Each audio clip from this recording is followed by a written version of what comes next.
Hey everyone, and welcome to RUBIN'S MindLab, where we break down the latest research into what it really means. Ever wonder if your struggles are just part of who you are, or if they're actually getting in the way of your life? That is kind of the big question researchers have been tackling when it comes to understanding something called impairment. So, in this study, a big group of researchers has been working on a way to think about mental health problems called the Hierarchical Taxonomy of Psychopathology, or HiTOP for short. It's a different way of looking at things than just slapping on a label like depression or anxiety. Instead, it sees mental health issues as existing on a spectrum, sort of like how we have different levels of height or intelligence. But here is the tricky part, and the focus of this paper: how do we measure the impact of these mental health challenges? That's where impairment comes in. Basically, impairment isn't the mental health problem itself.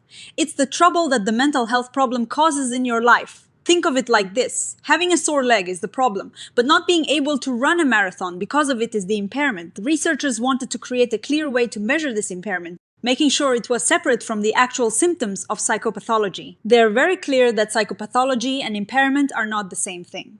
Psychopathology is about the signs, symptoms, and traits that make up a mental health condition. Impairment is about the consequences of those things. They might be linked, but they're not identical. For example, having a lot of anxious thoughts is psychopathology, but not being able to go to a party because of those thoughts, or having those thoughts make you argue with friends, that's the impairment. The authors really hammered home their definition of impairment. It's the real-world damage that psychopathology can do. This damage can be to your own goals, like wanting to get a good job but struggling to apply because of depression. Or it can be about how you affect others. Like if your irritability from anxiety causes constant arguments at home. So they wanted to figure out how to measure impairment in a way that makes sense within their HiTOP framework. They laid out 7 key ideas for how to do this measurement, right? First, they said that measuring impairment needs to be a separate job from measuring the actual symptoms. You can't just ask about symptoms and assume you know the impairment. Second, they wanted to focus on things you can actually see. It's easier to agree on whether someone has lost their job than to measure how much sadness they're feeling, which can be more subjective. Third, they believed it's super important to describe exactly what the impairment is for a specific person. Everyone's struggles are unique, so a one-size-fits-all approach just doesn't cut it. Fourth, they thought it would be helpful to group these specific impairments into broader categories like relationships, work, or self-care. This helps organize the information and make it useful for therapists. Fifth, even though they wanted to describe individual problems, they also wanted a way to compare how severe someone's impairment is to others. This is useful for tracking progress and making treatment decisions. Sixth, they stressed the importance of getting information from different people. What a person tells you about their impairment might be different from what their family or a therapist observes. Getting multiple viewpoints is key. And seventh, they wanted a way to understand how impairments change over time. Do they get worse, better, or stay the same? The researchers looked at existing ways of measuring impairment, like the GAF scale, which you might have heard of if you've been in therapy or worked with mental health services. They found it had some problems. A big issue with the GAF is that it mixes symptoms with actual life problems. It's like trying to measure how far someone can run while also asking them about their sore leg and their motivation to run.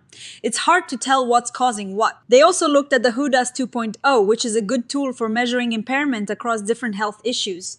It's better at separating symptoms from impairment, but they felt it was still too broad and might miss some really specific problems people face. The problem with many current tools is that they often only ask about problems over a long period like the last year. But what if your problems flare up and then calm down? Or what if you only have issues with one specific person? They wanted a more flexible way to capture these nuances. So, to show what they mean, they created a sample sketch of what a HiTOP-focused impairment assessment might look like.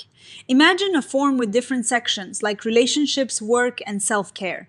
Within each section, there are specific areas where impairment can occur. For example, under relationships, you might look at romantic relationships, friendships, and family. Under education work, you'd consider academic performance and job stability. They even used a hypothetical case study of a 27-year-old woman who was struggling with social isolation. They showed how their proposed framework could pinpoint her specific impairments, like burned friendships because of manipulative behavior and not attending social functions. This really highlights how they want to get beyond just saying she has depression to understanding how her depression is messing with her life. They also imagine a more detailed way to track impairment, like a daily check-in. Instead of asking, how have you been doing generally, they'd ask specific questions related to the identified impairments, like, how did your interaction with a friend go? And how much did you try to control or manipulate others to get what you want? This kind of daily tracking can reveal patterns that might be missed with less frequent assessments. Now, the really tough part, and they admit it's the biggest challenge, is making sure they're truly separating impairment from psychopathology. Take fatigue. Is it a symptom of depression, or is it an impairment because it stops you from doing things you need or want to do?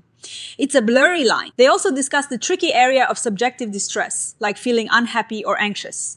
While many mental health conditions involve distress, they lean towards not calling general distress an impairment unless it is tied to not achieving specific goals or interfering with others. They want to avoid pathologizing normal human emotions. A huge part of this research is thinking about how impairment fits into diagnosis. Currently, diagnosis often requires both symptoms and some level of impairment, but the researchers are asking, should impairment always be required for a diagnosis?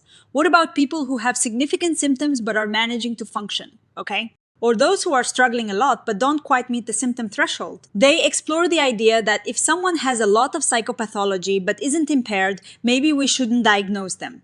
This could prevent over-pathologizing people who are just a bit quirky or different but not truly suffering. But then Therese, the flip side. What if someone is clearly struggling and needs help, but their impairment isn't as severe? Should they be denied treatment? They bring up the analogy to medicine, where sometimes we treat potential future problems even if they haven't caused impairment yet, like high cholesterol. Moving forward, they recognize that building actual assessment tools based on these ideas is a big task. They need to decide on the best categories for impairment, how to word the questions, and what rating scales to use. The ultimate goal of all this work is to create a more complete and accurate picture of mental health.